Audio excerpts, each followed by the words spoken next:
Al-Habib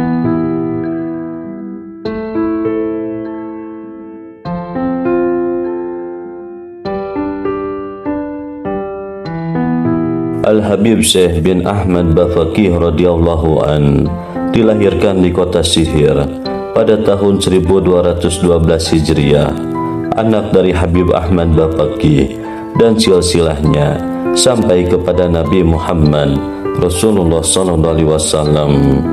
Setelah beberapa lama memperdalam pengetahuan, pada tahun 1250 Hijriah, Habib Syekh mulai berani mengambil langkah dakwah, menyebarkan ilmunya. Beliau sempat menjelajahi beberapa kota yang ada di Nusantara sebelum akhirnya memutuskan berlabuh di kota Surabaya. Di Surabaya inilah mulai memancarkan cahaya pengetahuan. Beliau mengajarkan ilmu-ilmunya kepada para penuntut ilmu yang ada di sekitar, mulai dari ilmu fikih, ilmu tauhid, ilmu tasawuf, hingga akhirnya di tengah hingar-bingar dakwahnya itu, beliau diangkat oleh Allah Subhanahu wa Ta'ala menjadi salah satu walinya.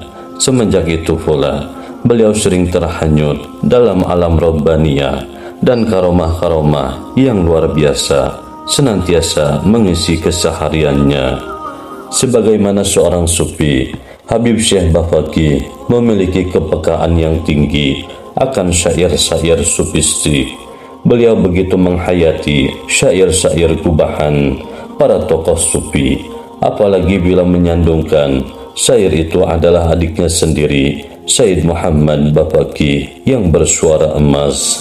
Dakwah Habib Syekh di tanah Jawa amatlah sukses. Beliau berhasil mengislamkan banyak orang.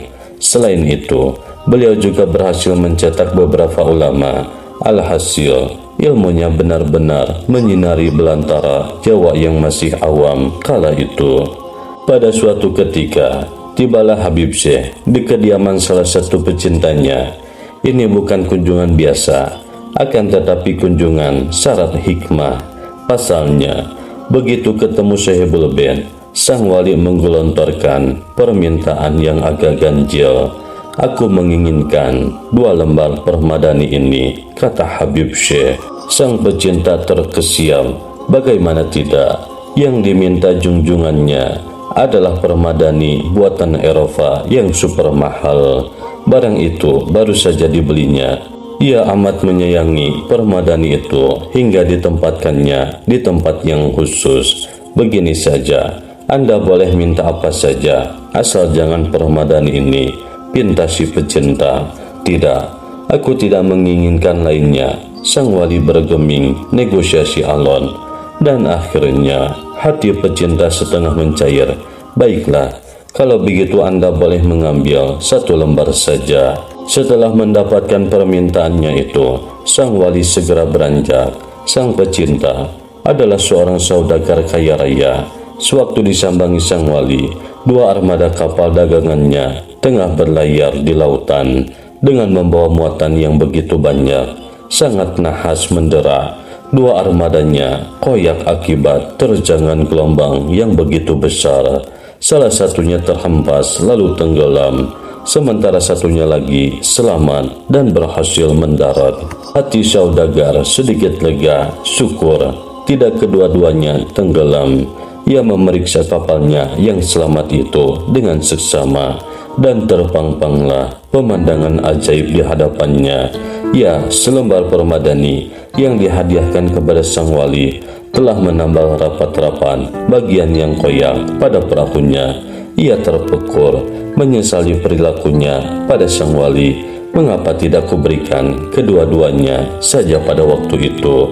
Di dalam hatinya, kisah masyhur di atas dihikayatkan oleh Habib Abdullah Bar bin Syekh Al-Idrus dan dicantumkan dalam manuskrip Tajul Aros, torehan pena Habib Ali bin Husain Al-Antos. Dan di antara karomah Habib Syekh, suatu malam Habib Abdullah Al-Hadan keramat sangeng, seorang wali yang dulu dikenal royal, menjamu tamu, menyuruh seorang sayyid bernama Abdullah bin Umar Al-Hinduan berziarah ke pusara Habib Syekh Bafaqih. Hai Abdullah, pergilah kamu pusara Habib Syekh sekarang dan katakan pada beliau bahwa Abdullah Al-Hadan saat ini butuh uang 2.000 rupiah, tolong berilah uang itu besok. Perintahnya, Sayyid Abdullah Al-Hinduan segera berangkat.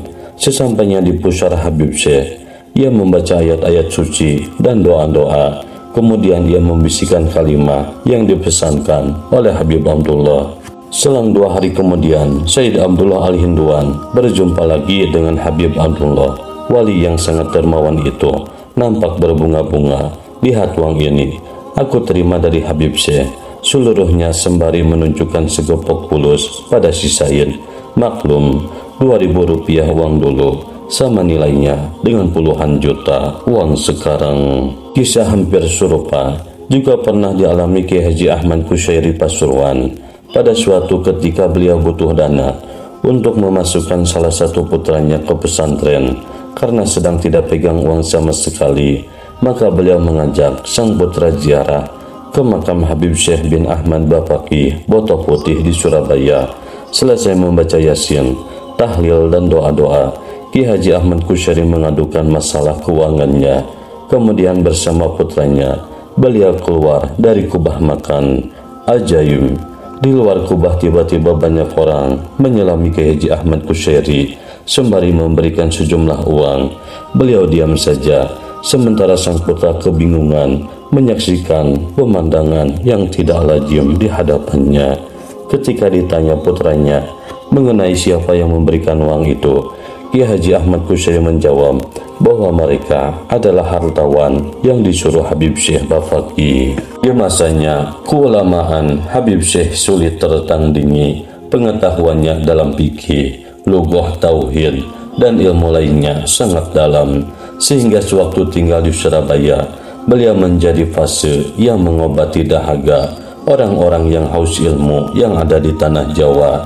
Sejak usia belia, beliau sudah bekerja keras menggali ilmu. Mula-mula beliau mempelajari Al-Quran dan beberapa bidang pengetahuan syariat dan tasawuf kepada ayahandanya sendiri, Habib Ahmad bin Abdullah Bafaqih. Kebetulan sang ayah sendiri adalah ulama yang sudah kesohor ketinggian ilmunya. Beliau kemudian mengembangkan diri dengan belajar pada ulama-ulama yang ada di kotanya, Sihir. Pada fase ini, jiwa ilmunya sedang mekar-mekarnya. Semakin lama, hatinya semakin merasakan kehausan tak terkira untuk meneguk pengetahuan, sehingga beliau dengan seizin ayahnya memutuskan berangkat ke Haramain untuk menyelami telaga pengetahuan di sana. Selama di Mekah dan Madinah, beliau belajar kepada beberapa ulama besar, di antaranya adalah Syekh Umar bin Abdul Karim bin Abdul Rasul Antar, Syekh Muhammad Saleh Ar-Rais Al-Jamjami, dan Al-Alama Sayyid Ahmad bin Alwi Jamulalayo. Tak hanya sampai di situ, beliau pun menyempatkan diri tinggal di Mesir beberapa lama untuk menimba pengetahuan dari guru-guru besar Universitas Al-Azhar kala itu. Beliau wafat pada tahun 1289 Hijriah di Surabaya. Di atas pusarannya dibangun kubah yang megah sebagai perlambangan kemegahan derajatnya. Sampai kini makamnya tak henti-hentinya diziarahi kaum muslimin untuk bertawassul dengan mengharapkan barokah.